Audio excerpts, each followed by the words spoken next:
வணக்கம் திருச்சி, எப்படி இருக்கீங்க எல்லாரும்? வணக்கம் வணக்கம். உங்களுடைய இந்த ஆர்வம், நீங்கள் கொடுக்குற அந்த சப்போர்ட்டு, அது தனுஷுக்கு மாத்திரம் இல்லை, அவரோட சேர்ந்த எங்களுக்கு தான். ஸோ இந்த இட்லி கடையை பொறுத்த மட்டும் நான் திருவிளையாடல் படத்துக்கு அப்புறம் நடுவில் 2 படம் நடித்தேன். அதில் பெரிய கேரக்டர் ஒன்றும் இல்லை. இந்த படத்தில் ஒரு அருமையான கதாபாத்திரம். உங்கள் எல்லாருக்கும் இப்போ தனுஷுங்கிற ஒரு 16 வயசு இளைஞனை ஆரம்பித்து இந்த படத்தில் சொல்கிற விஷயத்தையே தான் கதையாக சொல்கிறது தான் பல பேர் சொல்ல வேண்டியிருக்கு. இருங்க எல்லாரும் பேசணும். ஒரு விஷயந்தான், தம்பி அருண் விஜய் விடாமுயற்சி அப்படிங்கிற ஒரு சொல்லுக்கு உதாரணம் வேணுன்னா தம்பி அருண் விஜய் டயர்ட் ஆகிறது இல்லை. எதுவாக இருந்தாலும் பார்த்துடலான்னு சின்சியராக முயற்சி பண்ணிகிட்டே இருக்க ஒரு முன்னுதாரணம். அதே மாதிரி நம்ம தான் ஹீரோ ஆகிட்டோமே, நம்ம தான் டைரக்டர் ஆகிட்டோமே, நம்ம தான் ப்ரொடியூசர் ஆகிட்டோமே, இங்கிலீஷ் படமெல்லாம் நடித்தோமேன்னு ஒரு தன்னிறைவு இல்லாமல் இன்னும் உழைச்சிக்கிட்டே இருக்கிற தனுஷ் அவர்கள். ஸோ இதெல்லாம் தான் உங்களுக்கு கிடைக்கிற ஒரு மோட்டிவேஷன். ஒரு சினிமாக்காரனாக உங்களை எல்லாரையும் தேடி எங்கள் படத்தை பற்றி உங்களை நாங்கள் விளம்பரப்படுத்துகிறோம், அதில் நாங்கள் பயனடைகிறோங்கிறது உண்மை. அதே சமயத்தில் உங்களுக்கு எங்களால் என்ன சொல்ல முடியும் அப்படின்னா, பணம் இல்லாமல் இருக்கலாம், நம்ம ஏழ்மையில் இருக்கிறோம், வறுமையில் இருக்குமேங்கிற தாழ்வு மனப்பான்மை வேண்டாம். அதுக்கு மிக முன்னுதாரணமாக நிறையா விஷயங்களை ஒவ்வொரு மேடையிலையும் தனுஷ் அவர்கள் வலியுறுத்திக்கிட்டே இருக்கார். ஸோ இதுலேயும் சொல்கிறேன்னா, வறுமை இருந்ததுனால தான் நம்ம உழைப்போம், தேடுவோம், பணக்காரனாவோம். அம்பானி தினம் வேலைக்கு போகிறாரு, நம்மளும் வேலைக்கு போகிறோம். அம்பானி டெய்லி ஃப்ளைட்டில் போனார்னா நம்ம சைக்கிளில் போவோம், நடந்து போவோம். உழைக்காமல் எதுவும் வர்றதில்லை. அது ஒன்று தான் தனுஷ் அவர்கள் சமீபத்தில் சொல்கிறாரு. ஸோ நீங்கள் அவருக்காக இங்கே நின்று இங்கே நிற்கிறதுக்கு என் சார்பாகவும் எங்கள் பட தயாரிப்பாளர்கள் சார்பாகவும் உங்கள் அனைவருக்கும் நன்றி. வாய்ப்புக்கு நன்றி. Thank you very much. வணக்கம் திருச்சி, எப்படி இருக்கீங்க? ரொம்ப ரொம்ப சந்தோஷமாக இருக்குது. என்னென்னா, விடாத மழையிலையும் எல்லாரும் எங்களுக்காக வெயிட் பண்ணதுக்கு ரொம்ப ரொம்ப ரொம்ப ரொம்ப நன்றி. ஏன்னா எப்படி மழை பெஞ்சிட்டு இருந்தாலும் கண்டிப்பாக உங்களை பார்க்குறதுக்கு போகிறோன்னு சொல்லி தனுஷ் சார் சொன்னார். ஸோ நிச்சயமாக கொட்டுற மழையாக இருந்தாலும் நாங்கள் வந்திருப்போம். ஸோ ரொம்ப ரொம்ப சந்தோஷம் உங்கள் எல்லாரையும் பார்த்ததில். நமக்கும் பக்கத்து ஊர் தான் தஞ்சாவூர். பட்டுக்கோட்டை பக்கத்தில் நாட்டுச்சாலன்ற கிராமம். தாத்தா பாட்டி அப்பா எல்லாம் விவசாயம் பண்ணவங்க தான். ஸோ அதனாலேயோ என்னமோ தெரியல, ஒரு பருக்க சோறுக்கு என்ன மதிப்புன்றது எனக்கு தெரியும். ஸோ என் குழந்தைங்களுக்கும் சாப்பாடு எப்போதுமே வேஸ்ட் பண்ணாதீங்கன்னு சொல்லுவேன். ஸோ இப்போ காலம் மாறிக்கிட்டு இருக்கு, விவசாயம் குறைஞ்சிட்ருக்குன்னு சொல்லிக்கிட்டு இருக்காங்க. பட் விவசாயம் என்றைக்குமே அழியாது. நம்ம எல்லோரும் திருப்பி ஆர்கானிக் ஃபார்மிங்னு வந்துட்டு தான் இருக்கோம். இப்போ நானும் ஃப்யூச்சரில் ஃபார்மிங் தான் பண்ணுவேன்னு நினைக்கிறேன். ஸோ எல்லோரும் பண்ணணும், அதை நம்ம மதிக்கணும். நம்ம பாரம்பரியமும் நம்ம கலாச்சாரத்தையும் என்றைக்குமே மறக்கக்கூடாது. நம்ம ரூட்ஸை என்றைக்குமே மறக்கக்கூடாது. அதை வலியுறுத்துகிற ஒரு சின்ன ஒரு மெசேஜாக இருக்கிற படம் இட்லி கடை. அத்தாரு அதாரு அத்தாரு அதாரு, உத்தாரு உதாரு காட்டாத உதாரு. அதுக்கப்புறம் லைட்டாக உதார் பண்ணுறதுக்கு இட்லி கடையில் அஸ்வின்ற கதாபாத்திரம் எனக்கு கொடுத்துருக்காரு எங்கள் இயக்குனர் தனுஷ் பிரதர். ஒவ்வொரு நாளும் ரொம்ப பிரமிப்பாக இருந்தது. ஏன்னா ஒரு நடிகரை நம்ம எல்லாரும் பார்த்துருக்கோம், அவர் நடிப்பு நம்ம எல்லாருக்கும் தெரியும். ஒரு இயக்குனராக நேராக அவர் கூட வேலை செய்யும் போது தான் தெரிஞ்சுது அவ்வளோ ஒரு கிளாரிட்டி, தெளிவு அண்ட் ஒவ்வொரு விஷயத்தும் கரெக்டாக எப்படி ஹேண்டில் பண்ணணும்னு ரொம்ப பக்குவம் அவர்கிட்ட இருந்தது. அது நான் ரொம்ப வியந்து போனேன். அண்ட் ஒவ்வொரு நாளும் நிறைய விஷயங்கள் ரொம்ப ஜாலியாக ஒர்க் பண்ணோம். எந்த ஸ்ட்ரெஸ்ஸுமே காட்ட மாட்டாது. And it's very easy to work with Dhanush sir. அவரை புரிஞ்சுக்கிட்டோன்னா ரொம்ப ரொம்ப ஈஸி. ஆர்டிஸ்ட் எல்லாம் அவ்வளோ கம்ஃபர்டபுளாக வச்சுக்கிட்டாரு. எல்லாரையும் கூட இருக்கிறவங்களையும் அவ்வளோ கம்ஃபர்டபுளாக வச்சுக்கிட்டாரு. ஸோ நிச்சயமாக இந்த படம் உங்கள் எல்லாருக்கும் பிடித்த மாதிரியான ஒரு படமாக இருக்கும் அப்படின்றது நான் இன்றைக்கி சொல்கிறேன். அண்ட் அக்டோபர் 1 படம் ரிலீஸ் ஆகுது. எல்லோரும் குடும்பமாக போய் படத்தை பாருங்கள். நிச்சயமாக உங்கள் எல்லாருக்கும் பிடிக்கும். அண்ட் இதில் ஒரு பெரிய பட்டாளமே இருக்குது. சத்யராஜனா இருக்கட்டும், ராஜ்கிரண் சாராக இருக்கட்டும், பார்த்திபண்ணா இருக்கட்டும், அகைன் நித்யா மேனன், ஷாலினி பாண்டே, நம்ம இளவரச அண்ணன், எல்லாருமே ரொம்ப அற்புதமாக பண்ணியிருக்காங்க. அதை நீங்கள் பார்க்கணும். ஸோ அஸ்வினை நீங்கள் திரையில் பார்க்கணும் அப்படின்றது என்னோட ஆசை நீண்ட நாளுக்கு அப்புறம். So thank you Dhanush sir for the opportunity it was amazing working with you. உங்கள் கூட உங்கள் டைரெக்ஷனில் நடிச்சது ரொம்ப ரொம்ப சந்தோஷம். அண்ட் உங்கள் கூட நடிச்சது இன்னும் அதை விட ரெட்டிப்பு சந்தோஷம். ஜிவி அஃப்கோர்ஸ் நீங்கள் எல்லாம் பாடல்கள் கேட்டீங்க, சூப்பராக பண்ணியிருக்காரு. அண்ட் அவரோட மியூசிக்காக தான் நானும் வெயிட்டிங், ஆர்ஆரோட படத்தை பார்க்கணும் அப்படின்றது. ஸோ உங்களை மாதிரியே நானும் ரொம்ப ஆர்வமாக இருக்கேன் முதல் நாள் படத்தை பார்க்குறதுக்கு. ஸோ தேங்க்யூ திருச்சி, ரொம்ப ரொம்ப சந்தோஷம் உங்கள் எல்லாரையும் பார்த்ததில். ஏன்னா டைம் டிலே ஆகிக்கிட்டு இருக்கு, இன்னும் வந்திருக்காங்க, இன்னும் நம்ம தனுஷ் பிரதர் பேசணும். So thank you so much. உங்களோட அன்புக்கு ரொம்ப ரொம்ப நன்றி. கூடிய சீக்கிரம் திருப்பி உங்களை எல்லாரையும் மீட் பண்ணணும்னு எனக்கு ஆசை. Thank you so much. நன்றி நன்றி. என்ன சுதாகர் எங்கே வந்திருக்கோம்? திருச்சியா திருவிழாவாக்க வந்திருக்கோம். இப்போ உன் ஸ்டைலில் இதை வந்து நீ கொஞ்சம் சொல்லு, கொஞ்சம் நல்ல டீசெண்டாக திருச்சி மக்கள்லாம் இருக்காங்க, கொஞ்சம் அவங்களெல்லாம் ஒரு வார்ம் வெல்கம் பண்ணுற மாதிரி ஏதாவது ஒன்று. என்ன இது? ஏண்டா நான் டீசெண்டாக திருச்சி மக்களே எப்படி இருக்கீங்க அந்த மாதிரி அவங்க பேசுன மாதிரி பேசணும்னு பார்த்தா ஆன்னு இருக்க நீ. இல்லை அது பேசுவேன், நீ பேசு. திருச்சியில் இருக்க மக்கள் அனைவருக்கும் வணக்கம். தனுஷ் சார் ஃபேன்ஸுக்கு முதல்ல வணக்கம்.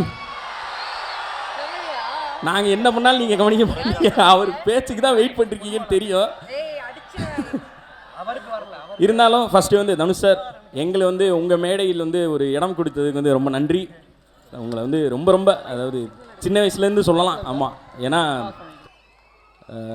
உங்கள் படங்கள் இதெல்லாம் பார்த்து தான் நாங்கள் வளர்ந்துருக்கோம். எங்களோட என்ன சொல்கிறது, எங்களோட கலந்த ஒருத்தர் தான் நீங்கள், அதனால் தனியாக பிரித்து சொல்கிறது இல்லை. அருண் விஜய் சார் பயங்கரமாக அட்மையர் பண்ணிடுவேன் சார் உங்களோடது அந்த டெடிக்கேஷன். இன்னொன்று வந்து டிசிப்ளின்னு ஒரு வார்த்தை சார். இவனுக்கெல்லாம் சொல்லுங்கள் சார், 2 நாள் ஜிம்முக்கு போகிறான், 3ஆவது நாள் அப்படின்னு இதை வைக்கிறான். டிஷர்ட்டாவது சின்ன சைஸாக வாங்கினான்னா நல்லா நல்ல எல் சைஸ் எடுக்க வேண்டிய இடத்துல எம் எடுத்துட்றான். என்னடான்னு கேட்டால் இல்லை அப்போ தான் உடம்பை குறைச்சா போட முடியுன்றான். அதை அவன் வாங்கிட்டு போயிடுறான். இல்லை அது அதை பற்றி பேச வரல இங்கே, நம்ம எதுக்கு வந்தோமோ அது. அடுத்து வந்து அண்ணன் இளவரசண்ணன், அவர் வந்து அதான் அந்த களவாணிலேருந்து எத்தனையோ படங்கள் அது சொன்னால் சொல்லிகிட்டே போகலாம் சார். அந்தளவுக்கு பயங்கரமாக அட்மையர் பண்ணியிருக்கோம். அண்ட் எங்கள் ப்ரொடியூசர் ஆகாஷ் பாஸ்கரன் ப்ரோ ரொம்ப நன்றி. சரி சுதாகர், ஓட் ஆஃப் தேங்க்ஸ் சொல்லியாச்சு. அதாவது இங்கே ஒருத்தர் வரல, அவர் வந்து ஜிவி பிரகாஷ் அண்ணன். அதாவது மியூசிக் வந்து போடலாம், அவர் போட்ட மியூசிக்கால் எங்கள் ஏரியாவில் வந்து சண்டே வந்திருக்கு. அது தனுஷ் சார் கூட தெரியுமான்னு தெரியல, பெரிய சண்டை வந்திருக்கு. அப்போ என்னன்னா பொல்லாதவன் படம் ரிலீஸு. அதாவது அந்த மியூசிக்கை எதில் வைக்கலாம்? ஃபோனில் ரிங்டோனாக வைக்கலாம் இல்லையா, இல்லை வேற என்ன பாட்டு போட்டு வீட்டில் கேட்கலாம். பசங்க ஃபுல்லாக பைக்கில் பிரேக் அடிச்சா வச்சு விட்டாங்க. அதை வந்து லவ் ப்ரப்போஸ் பண்ணுறதுக்கு வந்து சொல்கிறது இல்லை, அந்த பைக்கை எடுத்துகிட்டு போயிட்டு அந்த ஏரியாவில் போய் பிரேக் அடித்தோடனே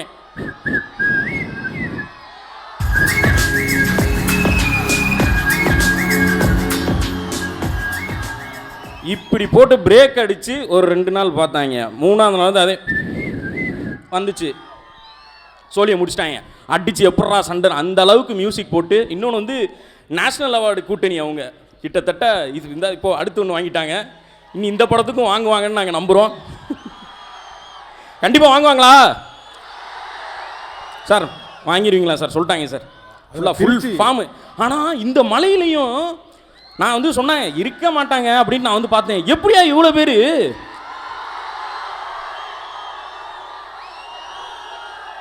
ஒரு இதில் சொல்லலாமான்னு தெரியல, ஒரு பையன் சொல்லுவான், சார் என் நெஞ்சுக்குள்ள வந்து லேப்டாப் கேட்காது சார், தனுஷ் தனுஷ் தனுஷ் தனுஷ் ஃபுல்லாக அந்த கூட்டமாக தான் இருப்பாங்கன்னு நினைக்கிறேன். ஆமாம், இல்லை திருச்சிக்கும் தனுஷ் சாருக்கும் ஒரு ரொம்ப இது இருக்கு. இல்லை ஆமாம், திருடா திருடி வாசு ரொம்ப பிடிச்சது. ஆனால் அந்த படம் வந்து ஒரு அந்த பாட்டு போடுறதா இருக்கும். திருச்சி ஸ்ரீரங்கம் இங்கே வரும்போதெல்லாம் பாத்தியா இந்த ஊரில் தான் ஷூட்டிங் எடுத்திருக்காங்க, இது எங்கள் ஊர் தான்ங்கிற மாதிரி அது ஒரு இது. ஓ திருச்சி உனக்கு? ஆமாம் திருச்சி. உங்கள் ஊர் திருச்சின்றனால இப்போ எங்களுக்கு மட்டும் இல்லை, நாங்கள் வந்து சிவகங்கை, எங்களுக்கு வந்து வேங்கைன்னு ஒரு படம் வந்துச்சு. பாட்டு ஸ்டார்டிங்லேயே வந்து சிவகங்கை சீமை படையோடு அப்படின்னு ஒரு வரும். ஆக்சுவலி எங்கள் ஊரை வச்சு எந்த மாஸ் படமும் அது வரைக்கும் வந்தது கிடையாது.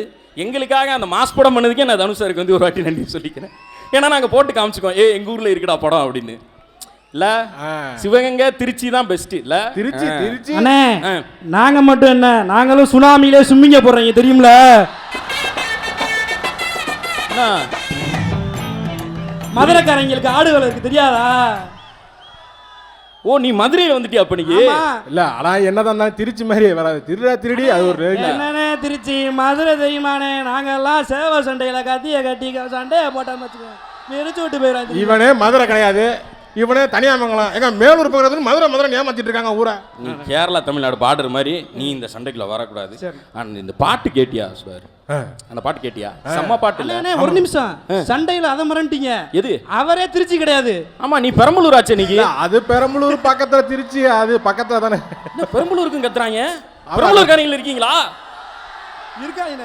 எல்லா ஊருக்காரங்களும் இருக்காங்களா? ஊர் பிரச்சனை இழுத்து விடாத இருக்கிற வரைக்கும் சந்தோஷம். சொல்லு பாட்டு என்ன? இந்த பாட்டு பாட்டு கடையில வந்து- ஒரு பாட்டு அப்படியே லூப்ல ஓடிட்டே இருந்துச்சு. அந்த பாட்டு வந்து உண்மையிலேயே சூப்பரா. ஆமா ரொம்ப பிடிச்சி.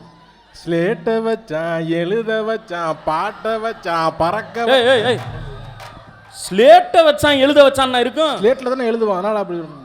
அது ஏட்ட வச்சான் எழுத வச்சான்டா. ஏடுனா வந்து அது எப்படி வரும்னா, ஏட்ட வச்சான் எழுத வச்சான் பாட்ட வச்சான் படிக்க வச்சான் மேக வச்சான் மழைய வச்சான் விளைய வச்சானே ஏ தந்தானே தந்தானே தந்தானே தந்தானே தந்தானே. அண்ணே பாட்டு கச்சேரி மாதிரி போய்கிட்டு இருக்குண்ணே. அப்படியா? ஆமாண்ணே. அந்த பாட்டு நல்லா இருந்தவனே ரொம்ப உள்ள போயிட்டு மழைய வச்சானோன்னு உண்மையிலே மழை வருது மறுபடியும். ஆமா முடிச்சுக்கிறது நம்ம நல்லது. பாட்டு இதை கேட்டு கேட்டு வந்து இந்த பாடின வரி மட்டும் ஒரு 1000 தடவை கேட்டிருப்போம். அழகா சூப்பரா இருக்கேப்பா அப்படின்ற மாதிரி இருக்கு. டிராவிடே எடுத்து அடுத்த லிஸ்ட் எடு. ஏய் என்னது இதை இசையும் இன்னொரு காமெடியும். அந்த சைடு காம்பேரிங் பண்றதுக்கு உள்ள வர்றாங்கன்னா என்ன அர்த்தம்? கட் மழை பண்ண வருதுன்னு அர்த்தம். சூப்பர். Good Okay. சூப்பரா போயிட்டு இருக்கு. நாங்க இன்ட்ரா பண்ணணும்னு ஆசையே படல, இன்னும் ரொம்ப நேரம் கேட்கணும். ஆனா மழை வர்ற ஒரே அதனால தான் கண்டிப்பா கண்டிப்பா கண்டிப்பா. பட் பண்ண வரைக்கும் வெறித்தனமா எல்லாருமே சூப்பரா என்ஜாய் பண்ணாங்க. இல்ல ஆமா. அவ்வளவு நேரம் அவங்க வெயிட் பண்ணிட்டு இருந்ததே அதுக்கு தான். தயவு செய்து நாங்க போறோம், நீங்க ஆரம்பிங்க. ஒரு பெரிய Okay. கைத்தட்டல் மீண்டும் ஒரு Thank முறை. you. ஓம் நம சிவாய. எல்லாருக்கும் வணக்கம். நல்லா இருக்கீங்களா? நல்லா இருக்கீங்களா? மத்தியானம் மழை வந்துருச்சு, சாயந்தரம் ஆக மழை அப்படியே வந்துட்டே இருந்தது. நான் சுப்பிரமணியம் சிவாவுக்கு ஃபோன் பண்ணேன். ஆனால் என்ன மழை பெய்யுது, எப்படி பசங்க பாவம் அவங்களுக்கு கஷ்டமாக இருக்குமே, எப்படி இருப்பாங்க அப்படின்னு கேட்டதுக்கு அவர் சிரிச்சுக்கிட்டே, தம்பி உங்கள் பசங்க என்ன மழைக்கும் வெயிலுக்கும் கலையிற பசங்களா? இடி இடிச்சா கூட இறங்கி அங்கே தான் இருப்பாங்க, நகர மாட்டாங்க அப்படின்னாரு. இன்னும் கொஞ்ச நேரம் போக போக மழை நிற்கலை, வர வேண்டாம்னு சொன்னாங்க. நான் இல்லை வந்து தான் தீருவேன்னு வந்துட்டேன். நிறைய பேர் இங்கே நினைச்சிட்டு நிற்கிறீங்க. எனக்கு எப்படி இதுக்கு நன்றி சொல்கிறதுனே தெரில. இத்தனை அன்புக்கும் இவ்வளவு ஆதரவுக்கும் நிச்சயமாக கடினமாக உழைக்க மட்டும்தான் என்னால் முடியும். எவ்வளோ முடியுமோ நான் அவ்வளோ உழைப்பேன். நீங்கள் என்னை நினச்சி பெருமைப்படுற மாதிரி படைப்புகளை தொடர்ந்து நான் படைப்பேன். எனக்கு திருச்சின்னா எனக்கு முன்னாடி பேசின 2-3 பேர் சொன்ன மாதிரி திருடா திருடி தான் ஞாபகம் வரும். திருடா திருடிக்காக தான் நான் அங்கே முதல்ல திருச்சி வந்தேன். இங்கே ஒரு 40-45 நாள் இருந்தேன். சுப்பிரமணியம் சிவா தான் என்னை கூட்டிகிட்டு வந்தார் திருச்சிக்கு. அவர் தான் திருடா திருடியோட இயக்குனர். அப்போது காதல் கொண்டேன் இன்னும் முடியல, ஒரு 5 நாள் பேலன்ஸ் இருந்தது. ஆனால் திருச்சியில் முதல் நாள் இங்கே ஷூட்டிங். முன்னாடிலாம் ஒரு பூஜை போட்டு ஒரு டேட்டு குறிச்சிட்டோன்னா அது நின்று அது ஒரு அபசகுனமாக ஃபீல் பண்ணுவாங்க. அதனால் அங்கேயும் இங்கேயும் ஷூட்டிங் நிறுத்த முடியல. காதல் கொண்டே நான் அந்த 5 நாள் எடுத்து முடித்தா தான் ரிலீஸ் ஆகுங்கிற ஒரு கட்டாயம். அதனால் அங்கேயும் ஷூட்டிங்கை நிறுத்த முடியல. ஸோ அங்கே சாயந்தரம் ஒரு 6 மணிக்கு ஷூட்டிங் ஆரம்பிக்கும். காலையில் 4 மணிக்கு என்னை விடுவாங்க. அங்கேருந்து காரில் ஏறி இங்கே வருவேன். இங்கே திருச்சி வந்து இங்கே ஒரு 10 மணிலேருந்து மறுபடியும் சாயந்தரம் 4 மணி வரைக்கும் ஷூட்டிங் நடக்கும். மறுபடியும் காரில் ஏறி அங்கேருந்து சென்னைக்கு போவேன். அங்கே மறுபடியும் ஷூட்டிங். இந்த மாதிரி மாறி மாறி 4 நாள் போயிட்டு வந்துட்டும் காதல் கொண்டேனும் திருச்சியும் திருடா திருடியும் மாறி மாறி ஷூட்டிங் நடந்துட்டு இருந்தது. என்னவோ எனக்கு இங்கே நிற்கும்போது அந்த ஞாபகம் வருது. அப்படி போயிட்டு வந்துட்டும் வேலை செஞ்சதுனால தான் இன்றைக்கி என்னால் இங்கே நிற்க முடியுது. நீங்களாம் எனக்காக இந்த மழையில் இங்கே நின்றுட்டுருக்கீங்க.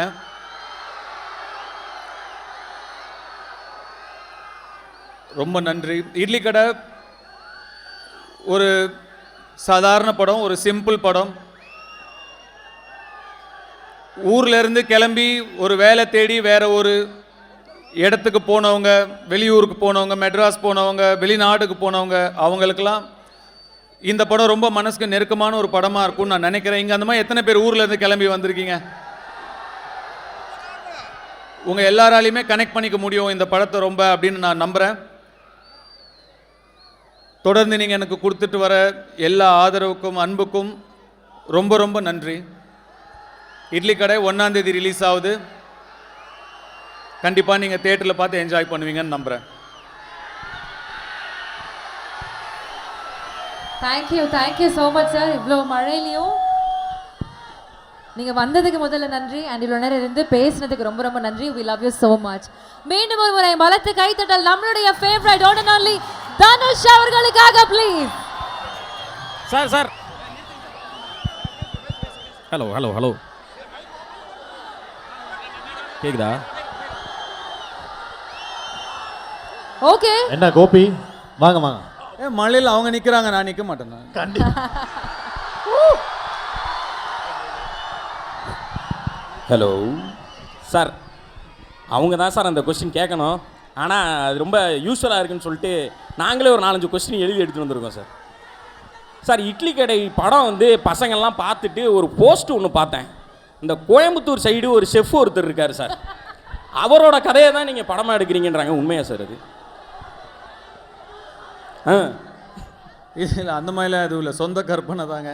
நான் என் கிராமத்தில் பார்த்த ஒரு சில முக்கியமான கதாபாத்திரங்களை, என் மனசை பாதித்த ஒரு சில கதாபாத்திரங்களை மையப்படுத்தி சொந்தமான கதை, கற்பனை கதை, ஒரிஜினல் கேரக்டர்ஸ். சார்னு கூப்பிட்டா ஒரு மாதிரி இருக்கு, ஒரு அண்ணன் அப்படின்னு கூப்பிடலாம். ஆனால் இப்போ நீங்கள் வந்து இப்போ ஒரு ஃபங்க்ஷன் போகும்போது இல்லை எல்லா இடத்துல பார்த்தா நீங்கள் ஒயிட் அண்ட் ஒயிட்டில் வருவீங்க, வெள்ளை சட்டை வெள்ளை வேஷ்டி, அது மாதிரி ஒரு மாலை போட்டு அப்படி வரீங்க. உங்களுக்கு போட்டால் அது ரொம்ப நல்லா இருக்கு. அது இப்போ நாங்கள் போடும்போது பார்த்தா அது அந்த அளவுக்கு இதாக எப்படி அதெல்லாம் வேஷ்டி சட்டை யார் போட்டாலும் அம்சமாக இருக்கும். அது நம்ம ஊர் இது இல்லையா, அதனால நம்ம யார் வேஷ்டி சட்டை மட்டும் எல்லாருக்கும் எப்பவும் அம்சமாக தான் இருக்கும். இன்னைக்கு பாருங்க, சேஞ்ச், கெட்டப் சேஞ்ச். அந்த கொஸ்டின் எழுதி வச்சுட்டு வந்தான், மிஸ் ஆயிடுச்சு சார். அப்ப என்ன சொல்றீங்க? ரொம்ப அம்சமா இருக்கு. வேஷ்டி சட்டை அம்சமா தானே இருக்கு. குரேஷி, ஐ திங்க் குரேஷி அவரோட பிறவி பலன் அடைஞ்சிட்டாருன்னு. அண்ணே, அடுத்த கேள்விண்ணே.